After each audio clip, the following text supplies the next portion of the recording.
Good morning. It's Election Day. This is Kelly Nash with the National Briefing and a lot going on. I'm obviously interested. Will California voters give Gavin Newsom the right to break his own laws? Will someone who fantasizes about murdering children be elected as the next district attorney in Virginia? These are crazy times we're living in, but maybe the craziest of all of them is the epicenter of capitalism, New York City, the home of Wall Street, about to elect a socialist as their next mayor. There's a guy named Nick Shirley. He crisscrosses America and interviews people. He looks like he might be a young radical himself. So I think that's why a lot of the Democrats feel comfortable talking to Nick. He's not going to judge you. He probably agrees with you, right? He doesn't agree with you, but he might agree with you, so they kind of let him in on what they're thinking. So he's in New York right now interviewing the voters, talking to a lot of Mamdani supporters. There's basically two types of Mamdani supporters. One would be like this type of woman right here. He asks her, who are you voting for? I am voting Mamdani. And why? Because he's the most obvious choice. What makes him an obvious choice for you? This reminds me of a certain comedy sketch where the comedian was like, we could either vote in one guy and he's going to give everybody free houses, free rent, and he's going to give everybody a Lamborghini, or we could vote in somebody who's going to burn down the city. That's why I'm voting Mamdani, because I'm voting for the guy who give me the Lamborghini. Yeah, so you think Mamdani's like just going to give you guys everything? Not everything. I'm saying it's the most obvious choice. What do you think is going to happen with government-run grocery stores and free buses? Do you think that sounds like a good idea? That does sound like a good idea. And freezing the rent? That does sound like a good idea. What if they have to freeze the rent to the point where eventually then the landlord's not able to come in and fix the washer and make a profit on his own lease? That's their problem. So she's right. It is their problem when the law, Mamdani, says you must take care of the building, even if you're losing money every month on it, because we froze the rents. So, yeah, this is now a thing. But it doesn't stay a his problem or a corporate problem. It doesn't stay a whoever problem. It becomes the person living there problem. You know why? Because eventually, when the pain is great enough, when there's a lack of hope that there's going to be an end to this pain, the landlords leave.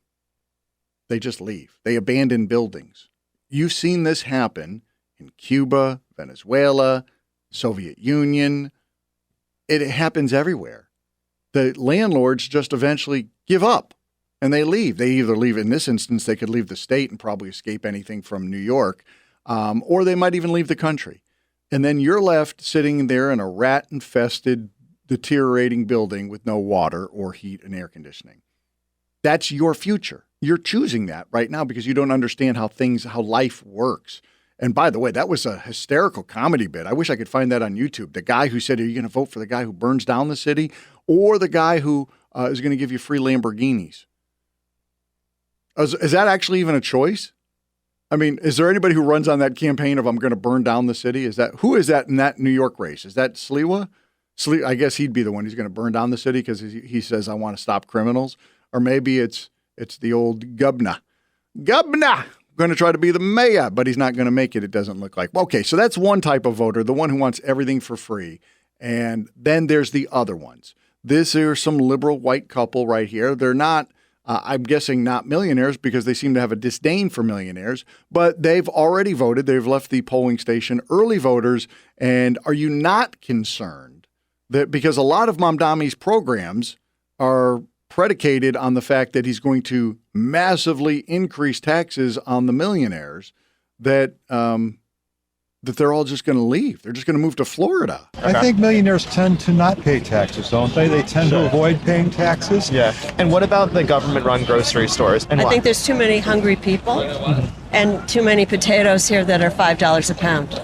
Is there anything else about Zoran that gets you excited about him? I'm excited that he gets young people excited, and I'm excited to see people standing in line, hopefully, to vote for something new. And last thing, the number one comment I get on some of my videos is that socialism doesn't work. It's been tried many times. Why do you think it'll work? This isn't socialism he's talking about, social democracy. You know, government should work to encourage people to thrive. It should be equality, not supremacy. It should be a matter of bringing everybody up, Yeah. and not just having a few people with entirely Making all too the much money, decisions. too much money, and too much decision.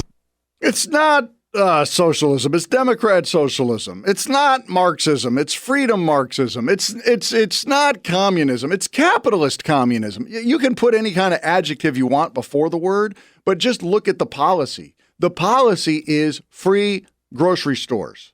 That's socialism. And it's a horrific idea that leads to starvation.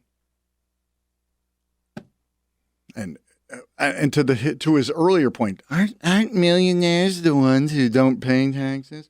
This is one of the misnomers about the United States that is so dangerous. It's dangerous because you get people like this. Millionaires find the loopholes and they don't actually pay their taxes. Well, okay, A, if that's true, then you're really screwed because what good is Mamdani raising taxes on them going to do? But B, more importantly, why don't you just look at the Treasury? Why don't you look at who pays into the Treasury? Let's you know what? While I'm here, I'm going to top 1%. We're just going to Google it live on the radio. Top 1% pay percentage of U.S. taxes. What is that? What do you think they pay? The top 1%. The top 1%, according to this, the top 1% is anybody who makes $663,000 a year. That's pretty good income. And then is it true that 1% pay more than half of the income tax? Yes. So more than 50% of your U.S. tax dollars are paid for by people who are in the top 1%. So 1% of Americans are paying more than 50% of the federal tax dollars. If they leave, what happens to the rest of us? They don't want to think about that. By the way, the bottom 20% ends up paying something like 18% of the taxes. So when you talk about paying your fair share, what does that look like to you? And more importantly, what are the results? Because to his final point, that guy saying that government should work to build all of us up, I agree, sir. And that's what capitalism does. Here's how capitalism actually works and why it's so amazing. Because it gives you a carrot to chase after. It gives people an opportunity to say, if I work hard at this, I may become rich. It also has a stick, the carrot and the stick theory. If I don't work hard, my life is not very good. My life is actually subpar. I don't want a subpar life. Most people don't want a subpar life. What has happened is in the 1930s is the first. Did you know that it's been less than 100 years that we've had a welfare system in America? Didn't start till FDR. I don't blame the people of the 30s. Look, it was a crazy time. You had the entire stock market collapse. Everybody's retirements were wiped out. Then the Dust Bowl hits. All the food is gone. Unemployment massive. And then the local charities, which had been taking care of people in their communities, as is supposed to be the case, were overwhelmed. So they elect FDR. FDR says, look, this is an amazing time. We need to do amazing things.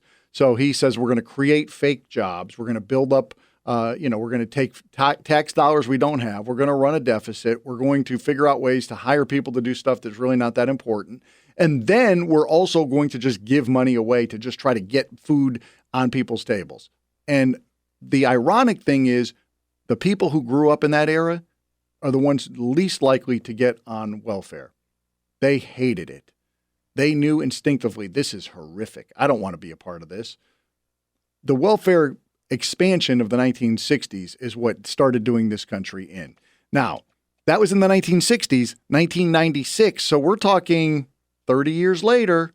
Bill Clinton runs on in 1992. He ran on in 1996. He signs the Welfare Reform Act. And here's what he said about it. A long time ago, I concluded that the current welfare system undermines the basic values of work, responsibility, and family, trapping generation after generation in dependency and hurting the very people it was designed to help.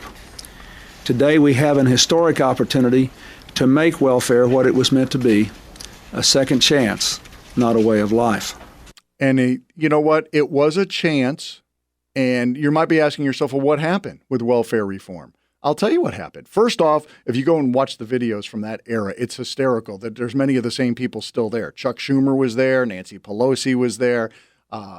Robert Menendez before he became Gold Bar Bob. They're all crying on the floor. This is mean-spirited and you're going to starve the children and blah, blah, blah. And then they got the judges. They got all kinds of activist groups to sue and sue and sue and do a little carve out here, a little carve out there. And so Bill Clinton's dream of allowing the people to basically take the shackles off of them so that they could experience true prosperity. And by the way, the other thing about people chasing the dream is when you find something that you're good at, not only do you have an opportunity to make a lot of money, you actually improve the standard of lives for those around you. You pick up your community because you're contributing in a big way. When you're sitting on your duff doing nothing, you are a draw on the system. And that is a soul-sucking experience that most of these people nowadays are too numb to even recognize. They've never actually had an opportunity to chase a dream. They have been stuck in this thing where they're punished if you try to get off welfare. You're punished for that. We don't want to punish people. We want people to go for it. We want people to thrive in America. The Democrats, and certainly the Democrat socialists, absolutely hate that idea because it takes power from them.